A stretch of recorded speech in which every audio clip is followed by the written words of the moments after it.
할렐루야. 예, 감사합니다. 우리 오늘 2025년 8월 3일 주일 예배 창세기 4장 1절에서 5절까지의 말씀으로 예배의 은혜에 대하여서 잠시 나누려고 합니다. 예, 8월 한 달은 건강한 신앙, 바른 신앙 우리 함께 세워가기를 원하며 이렇게 한번 주제별로 묵상을 해보도록 하겠습니다. 지난 한 주 평안하셨나요? 네, 오늘 한 주간도 지켜주신 하나님 앞에 감사하고 그 마음으로 예배하시기를 바랍니다. 우리를 온전히 예배할 수 있도록 인도하신 하나님, 오늘도 생명을 주신 하나님께 예배할 수 있는 우리가 되기를 바랍니다. 네, 예배 어떠신가요? 예배는요, 하나님을 섬기는 자들이 모여서 예배하는 것입니다. 하나님을 알고 믿는 자들이 이 자리에 모여서 예배하는 것입니다. 또한 우리가 예수님이 나의 구주라고, 예수님이 나의 생명이라고 고백하는 이들이 함께 이 자리에 모여서 예배하는 것입니다. 먼저 예배의 단어를 잠시 말씀을 드리면 우리가 아는 월십이 맞습니다. 이 월십이 옛날 고어로 월스, 그 다음에 십 이렇게 두 단어로 나뉘는데, 이 월스라고 하면 가치 혹은 소유함이라는 단어가 의미가 있고요. 쉽이라고 하면 뭔가 상태를 부여한다라는 의미가 담겨져 있습니다. 그러니까 월십이라고 하면 내가 알고 있는 가치, 상태를 그 상대에게 부여한다라는 것이에요. 그러니까 우리가 이 시간 하나님을 예배하는데 하나님을 우리가 온전히 하나님으로 고백하고 하나님을 우리의 생명으로 고백하고 우리가 알고 있는 하나님이 어떠한 분이신지 전능함에 대하여 하나님께 전능한 하나님입니다 라고 우리가 부여하며 고백하는 것입니다. 우리가 알고 배우는 하나님을 찬양하고 예배하고 그 하나님께 온전히 영광을 올려드리는 거예요. 그것이 우리가 이 자리에 모여서 예배하는 단어의 의미가 담겨져 있습니다. 그 예배에 대하여서 우리가 이제 나눌 때에 예배하면은 제일 처음 나오는 이 성경의 단락이 오늘 읽은 4장 1절에서 이하의 가인과 아벨의 제사가 나옵니다. 하나님께서 아담과 하와에게 이 가인과 아벨을 허락하셨습니다. 우리 4장 1절 다시 한번 읽어볼까요? 함께 읽겠습니다. 시작.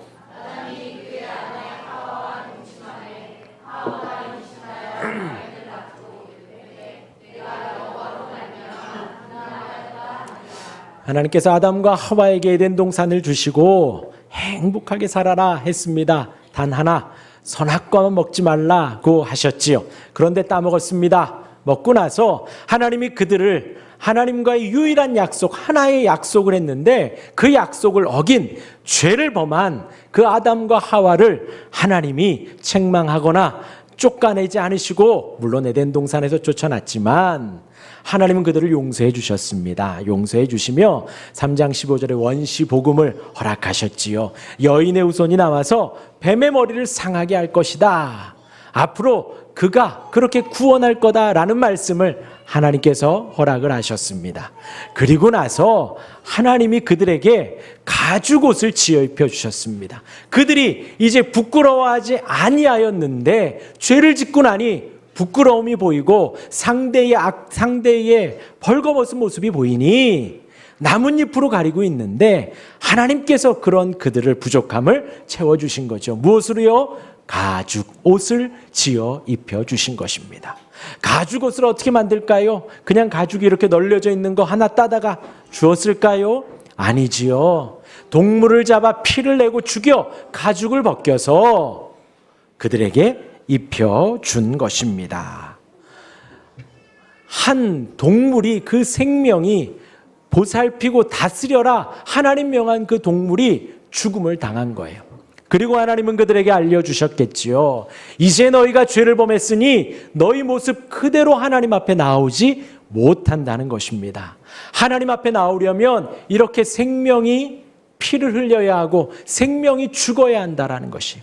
대속의 의미를 알려주시며 이제 하나님 앞에 예배할 때의 이후에는 동물을 잡아 피를 내고 그 피로 하나님 앞에 예배해야 한다라는 것을 분명히 가르치셨습니다.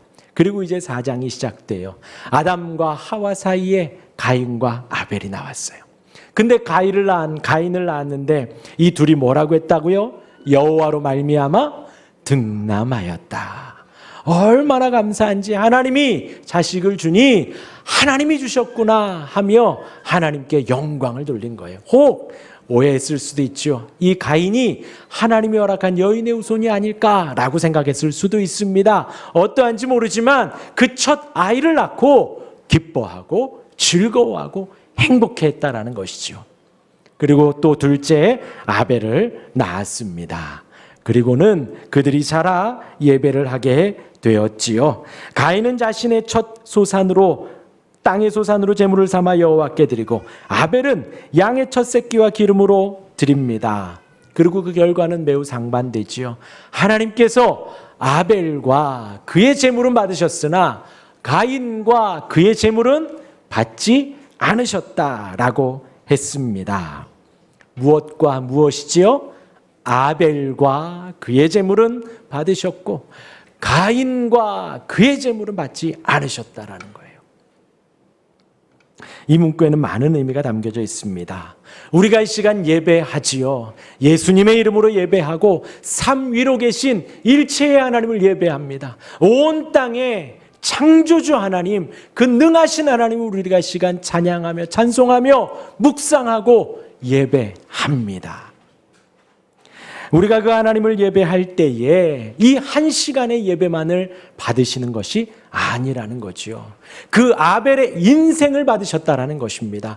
그 아벨의 과거와 그 아벨의 지난 한 주와 그 아벨의 지금 현재 그리고 앞으로의 삶을 받으셨다는 거지요. 그리고 가인은요, 가인의 그의 삶, 그의 지난 한 주, 그의 인생을 받지 않으셨다라는 것입니다. 만약 저와 여러분들 상황 속에서 하나님이 우리의 예배를 받으셨다, 너무 감사하지요. 그러나 오늘의 예배 하나님 받지 않으셨다, 어떻게 하면 될까요? 에이씨, 저는 신씨입니다. 이씨 하지 마시고 하나님께 회개하고 돌이키면 되지요. 하나님 앞에 다시 나아가 어떻게 하면 될까요? 어떻게 하면 내 예배를 받으시겠습니까? 하고 묻고 돌이키면 됩니다. 하나님께서 아담과 하와를 그리 용서하셨고 하나님께서 우리 인생을 오늘도 그렇게 용서해 주시는 것이지요. 그러나 하나님께서 아벨을 받으시고 가인을 받지 않으셨다라는 것입니다. 곧 우리의 예배가 이 한 시간으로 시작하고 끝나는 것이 아니라 우리의 예배는 지나왔던 우리의 인생도 앞으로의 우리의 삶도 하나님 앞에 드려지는 마음으로 신실하게 또 부지런히 정결하게 정직하게 드리는 일상이 되어야 한다는 것입니다. 그런데 그 간극이 있지요. 우리가 이 시간 예배하고 고백하고 혹은 기도하고 마음 다짐하고 이 시간 하나님을 예배하는 우리의 모습과 또한 이제 돌아가 살아가는 한 주간의 삶은 너무나도 차이가 크다라는 것입니다. 우리의 찬양의 가사대로 우리가 노래하듯이 우리가 얘기하듯이 우리가 고백하듯이 살아가면 얼마나 좋을까요? 그러나 그렇지 않은 것이 현실이지요. 돌아서면 혈기가 올라오고 돌아서면 거짓과 게으름이 나오는 우리의 모습이니 우리의 신앙생활은 지금 이 시간 예배하는 우리의 마음가짐과 우리의 입술의 고백, 우리의 찬양, 또한 우리의 일상의 간극을 조금씩 좁혀가는 것이겠지요. 그것을 성화의 과정이라 하고 그것이 일치가 되었을 때에는 우리가 영화의 과정으로 들어갔다라고 볼 수가 있을 것입니다. 우리의 예배, 우리의 삶 속의 예배 온전히 드리실 수 있는 우리가 되기를 바랍니다. 그리고 하나님이 받고 받지 않으신 것은 그 제물이라 했습니다. 아벨은 양의 첫 새끼로 하나님께 드렸고 가인은 땅의 소산으로 드렸다 했습니다. 분명히 하나님께서 아담과 하와에게 가죽옷을 지어 입혀주시며 동물의 피를 내라 하였는데 가인과 아벨이 귀 따갑게 들었겠지요. 계속해서 들었겠지요. 얘들아, 하나님께 예배할 때는 이렇게 예배해야 한다라고 했을 텐데 정작 자신이 예배해야 하는 그 시간에 가인은 그 부모의 말에 순종하지 않았다는 것이죠. 순종하지 않고 단순히 순종하지 않은 것뿐만이 아니라 하나님 앞에 나아가는데 뭐 그런 게 중요하냐? 의지하지 않고 자신의 이름, 가인의 이름, 자신의 소산으로 나아갔다라는 것입니다. 저와 여러분들이 잊지 말아야 할 것이 하나님 앞에 나아가는 예배 가운데에 누구의 이름으로 예배해야 한다고요? 예수님의 이름으로 예배해야 합니다. 그 예수님의 이름이 없으면 우리의 존재도 우리의 예배도 아무 소용이 없다라는 거예요. 예수님이 우리의 죄 용서함이 되고 예수님이 우리의 의롭다 칭함받는 근거가 되고 예수님이 우리의 양자되는 하나님의 자녀로 편입되어진 그 근거가 되어집니다. 그래서 우리는 예수님의 이름으로 예배하고 예수님의 이름으로 주님께 기도하고 예수님의 이름으로 살아가는 것이지요. 아벨은 양의 첫 새끼를 잡아 그 예수님의 이름을 의지하며 나아간 것이지요. 그러나 아벨은 그런 거 신경 쓰지 않은 겁니다. 그냥 제사할 때가 되니 예배할 때가 되니 땅의 소산을 가지고 예배를 한 것입니다. 우리의 예배 주님께 주님 받으시는 온전한 예배가 되기를 바랍니다. 여기에서 이제 우리가 요한복음을 한번 읽어보도록 하겠습니다. 우리 있으신 분들은 한번 찾아보시고요. 요한복음 4장 21절에서 24절까지의 말씀 우리 같이 한번 읽어볼까요? 시작. 예수께서 이르시되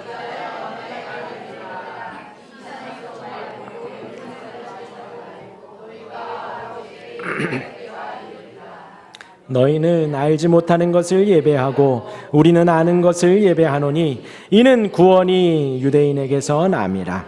아버지께 참되게 예배하는 자들은 영과 진리로 예배할 때가 오나니 아버지께서는 자기에게 이렇게 예배하는 자들을 찾으시느니라. 하나님은 영이시니 예배하는 자가 영과 진리로 예배할지니라. 아멘. 요한복음의 말씀이죠. 사마리아 여인과 예수님과의 대화입니다. 사마리아 여인이 예수님과 얘기하는데 예수님이 자신의 과거와 현재를 알고 계시니 깜짝 놀라 선지자이시군요 라고 하며 자기가 여태 배워왔던 내용들을 이야기합니다. 우리 조상들은 여기서 이 산에서 예배하라고 하는데 당신들은 예루살렘에서 예배하라고 합니다. 어디에서 예배하는 것이 옳습니까? 하니 예수님이 이 말씀을 하신 것입니다. 어디 장소가 중요한 것이 아니라 지금 예배하는 것이 중요하다. 그리고 너희는 잘 모르는 것을 예배하지 우리는 아는 것을 예배한다. 구원이 유대인에게서 난다고 성경에서 말하지 않느냐. 하나님을 바로 알아 예배하는 것이 중요하고 어디에서 예배하는 것이 아니라 지금 이때가 예배하는 것이 중요하다라고 말씀을 하십니다. 그리고는 우리가 잘 아는 대로 하나님은 영이시니 예배하는 자가 어떻게 예배한다고요? 영과 진리로 예배할지니라 라고 합니다. 영은 성령을 말합니다. 하나님의 영 성령으로 우리가 예배해야 합니다. 성령께서 우리에게 오셔서 우리에게 생명을 주시죠. 성령께서 우리에게 오셔서 하나님을 갈망하고 하나님의 말씀을 보고 찬송하고 기도할 수 있도록 인도하십니다.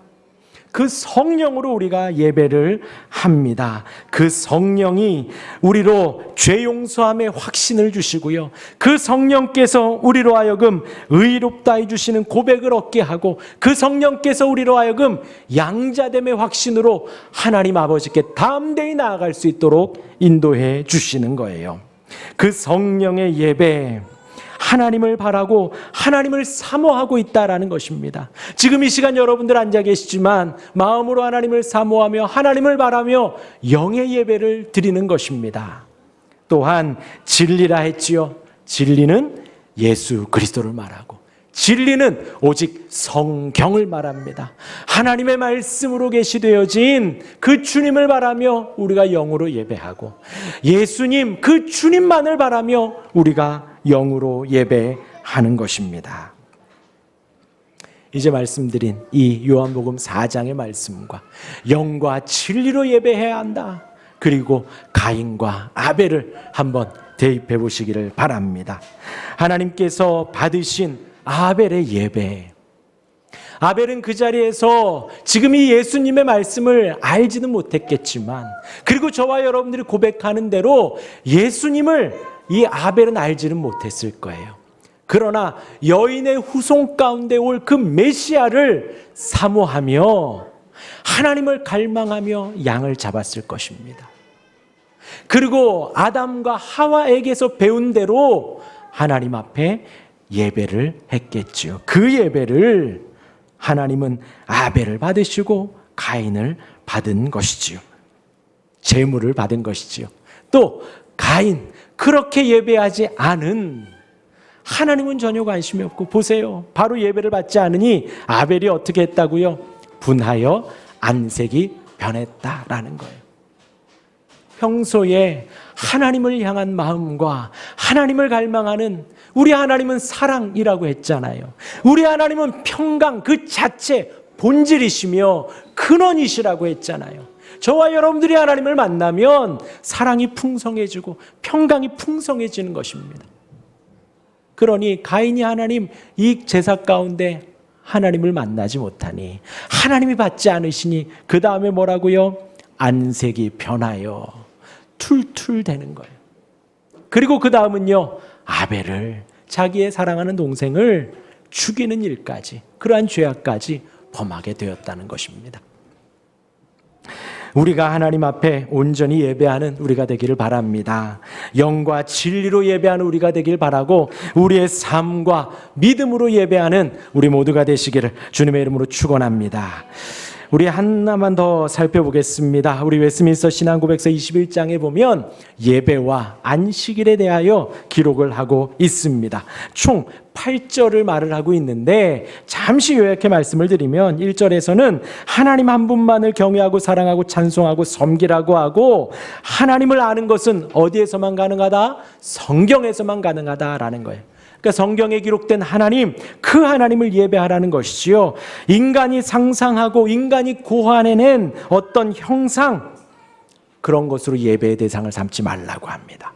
성경에 기록된 하나님을 우리의 예배의 대상으로 삼으라는 것이지요.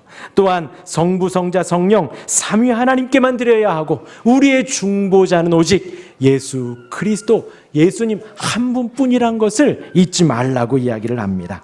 기도에 대해서도 나옵니다. 기도는 성자의 이름으로 드려지고 성령의 도움을 받아 하나님의 뜻을 구하는 것이 기도다라고 말을 합니다. 그리고 이제 5절에서 예배의 규례들에 대해서 나와 있습니다. 여러분들 주보에도 나와 있어요. 앞을 보셔도 되고요. 예배에는 여러 가지 규례가 있다 합니다. 우리 한 절씩 같이 읽어볼까요? 1번 시작. 경외심으로 성경을 봉독해야 되며. 1번만요. 여러분들 마음 급한 거 없잖아요. 1번만요. 어떻게 성경을 봉독한다고요? 경외심으로. 하나님을 지극히 공경하는 마음을 가지고 성경 한 절 한 절을 여러분들이 읽어 내려가는 거예요. 이 예배에 오셔서. 아시겠죠? 그 다음 2번입니다. 시작. 설교는 건전하게 돼야 하며. 지금 하고 있는 설교 건전한가요? 네, 최선의 노력을 하고 있습니다. 여기서 제 노래하거나 춤추지 않잖아요. 설교는 건전해야 하고. 3번입니다. 3번이에요. 우리 같이 한번 읽어봅시다. 시작. 회중은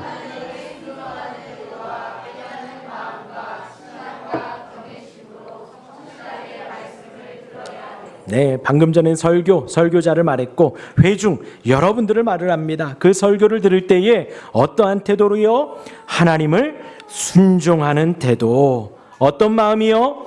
깨닫는 마음, 신앙, 경외심으로. 어떻게 들으라고요? 성실하게 들으셔요. 눈 감지 마시고요. 눈 감지 마시고 성실하게 들으시고 그렇게 말씀을 들으라는 것입니다. 이것이 지금 신앙고백서에서 말하는 예배의 내용들을 그렇게 말을 합니다. 또한 4번에는 심령으로부터 은혜롭게 시를 노래해야 하고, 우리 찬양하고 찬송하지요. 여러분들 마음으로 그렇게 노래하며 주님을 고백하시기를 바랍니다. 또한 5번입니다. 그리스도께서 제정하신 성례를 합당하게 실시해야 하며, 오늘도 첫째 주라 우리는 성찬식을 합니다. 합당하게 여러분들 교회에서 실시하고 여러분들도 합당하게 그 성례를 받으시는 것입니다. 그리고 이제 6절에서는 어떤 예배의 장소에 대해서 말을 해요. 여기다 저기다 어떤 거룩한 장소가 따로 있는 것이 아니다라는 것입니다. 그러니까 여기를 우리는 성전이라고 부르지 않아요. 여기를 예배당이라고 부릅니다. 그리고 이제 6절에는 이런 문구가 있습니다. 제가 읽어드릴게요. 특별히 공중예배의 집회는 보다 엄숙하게 실행되어야 한다. 공중예배는 하나님께서 그의 말씀과 섭리에 의하여 우리를 부르시는 것이므로, 여러분들이 이 자리에 앉아 있는 것이 하나님의 말씀과 하나님의 섭리, 하나님의 세밀한 손길 속에 여러분들을 부르셨다라는 거예요. 이 자리에 나와 있는 것 자체가 부르신 것이기 때문에 우리가 그것을 부주의 하거나 등한히 하거나 내어버려서는 안 된다라고 합니다. 하나님께서 이 자리로 여러분들을 인도하셨기 때문에 이 시간을 소중히 여기시라라는 것이에요. 아시겠지요? 그 다음에 이제 마지막 8절에서는 안식일, 주일 개념을 설명하면서 웨스트민스터 신앙고백서 21장의 내용은 마무리가 됩니다. 자, 이제 여태까지 말씀드린 것들을 정리해 보면요, 예배의 개념이 뭐라 그랬죠? 우리가 성경을 통해서 배운 하나님에 대한 우리의 개념을 주께 올려드리는 거예요. 하나님에 대한 그 가치와 그 모습을 우리가 배운 대로 하나님 앞에 올려드리는 것, 그것이 예배, 하나님을 향해 그 존경을 올려드리는 것, 그것을 예배라고 했습니다. 그러하기에 하나님을 알아야겠지요. 아시겠지요? 하나님을 배워야 합니다. 말씀을 통해서, 여러 가지 상황을 통해서 배워야 합니다. 또한 가인의 예배, 자기의 혈기와 교만함으로 드린 예배를 하나님 받지 않으셨습니다. 또한 아벨의 겸손한 예배, 배운 대로 양을 잡아드린 그 예배 하나님이 받으셨지요. 영과 진리로 예배하라 했습니다. 성령 하나님 살아계셔서 우리와 함께 하십니다. 우리와 함께 하시니 그 성령을 의지하여 예배하고 진리로 예수 그리스도의 이름으로 예배하는 우리 모두가 되기를 바랍니다. 경외심으로 성경을 봉독하시기를 바랍니다. 또한 순종하는 태도로 성실한 마음으로 말씀을 들으시기를 바랍니다. 자, 여러분들이 그 예배의 은혜에 푹 젖어들었으면 좋겠습니다. 그 예배의 은혜에 충만히 은혜를 누렸으면 좋겠습니다. 그래서 우리 교회 강해 설교를 하고요, 수요일 날 교리 공부를 하고요, 또 금요 기도회도 있습니다. 함께 모여서 우리가 한 목소리로 기도를 하기도 하지요. 그 시간을 통해서 여러분들이 예배 은혜에 푹 빠졌으면 좋겠어요. 연초에 말씀드렸습니다. 예배에 어떻게 오시라고요? 10분 지나 오시라고요? 5분 10분 전에 오셔서 예배를 준비하라 말씀을 드렸지요. 부주의하거나 등한히 하지 마시고 그렇게 일찍 오셔서 예배를 준비하시기를 바랍니다. 또한 수요 예배 금요 기도회에 있으니 오셔서 말씀을 배우시고 함께 기도했으면 좋겠습니다. 얼마나 은혜로운 시간인지 몰라요. 금요 기도회 때 한 자리에 모여서 우리 지축동 이곳에서 우리가 작은 공간에서 예배하지만 우리는 나라와 민족을 품고 기도해요. 또한 세계를 품고 선교사님들을 생각하며 기도합니다. 또한 성도님들 한 분 한 분 믿음이 연약하고 육신이 연약한 이들을 위해서 기도하지요. 너무나도 은혜로운 시간입니다. 사랑하는 여러분, 여러분들에게 그 예배의 은혜로 초청을 하니 그 은혜로 오신 하나님, 사랑의 하나님, 평강의 하나님 앞으로 예배를 통하여 한 걸음 나아가실 수 있기를 바랍니다. 여러분들의 삶에, 우리의 삶에 여러 가지 카테고리가 있지요. 그 가운데에 예배의 카테고리, 그 부분을 더 넓히시는 여러분들이 되었으면 좋겠습니다. 그 안에 수요 예배도 넣으셔요. 금요 기도에도 넣으셔요. 당분간 새벽 기도는 저 혼자 해도 되니까요. 수요 예배, 금요 기도에 넣으셔서 그 예배의 카테고리가 훨씬 더 커져 그 예배의 은혜에 충만하고 하나님을 배우는 우리 모두가 되시기를 주님의 이름으로 축원합니다. 아멘.